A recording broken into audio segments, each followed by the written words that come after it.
ఈ క్రిస్మస్ దినాల్లో యేసుక్రీస్తుని గురించి ఎక్కువగా మనం తెలుసుకుంటూ ఉన్నాం.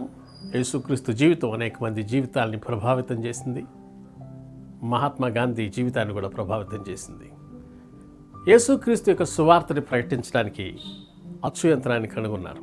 మీకు తెలుసా, మొట్టమొదట అచ్చు వేయబడినటువంటిది బైబిల్ గ్రంథమే. విలియం కేరీ గారు మరి అనేకమైనటువంటి భాషల్లోనికి తర్జుమా చేశారు. అండ్ యూనివర్సిటీస్ని, విశ్వవిద్యాలయాల్ని ఆయన ప్రారంభించారు. యేసుక్రీస్తు యొక్క ప్రేమను ఆయన ప్రకటించారు. యేసుక్రీస్తు యొక్క 12 మంది శిష్యులు కూడా పునరుద్ధానం తర్వాత మరి యేసుక్రీస్తు జీవితాన్ని వారు అనేక మందికి ప్రకటించారు. యేసుక్రీస్తు లోకంలో ఉన్నప్పుడు కూడా అనేక మంది జీవితాలని ఆయన ప్రభావితం చేయగలిగాడు. సుంకం వసూలు చేసేటువంటి జక్కయ్య జీవితం మారిపోయింది.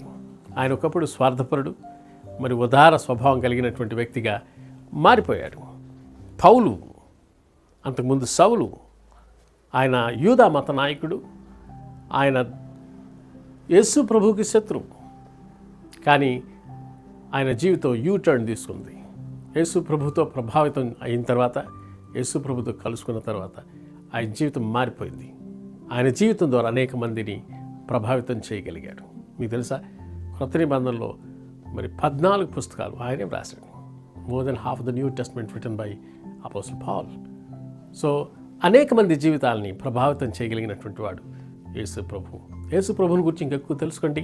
నీ జీవితాన్ని కూడా ఆయన ప్రభావితం చేస్తాడు, ఆయన మార్చివేయగలడు. ఇలాంటి గొప్ప గొప్ప వ్యక్తుల్ని వాడుకున్నట్టుగా నిన్ను నన్ను కూడా వాడుకోగలడు. నీ జీవితాన్ని ఆయనకు సమర్పించు. ప్రభు సన్నిధిలో తప్పకుండా దేవుడు నీకు సహాయం చేస్తాడు. God bless you.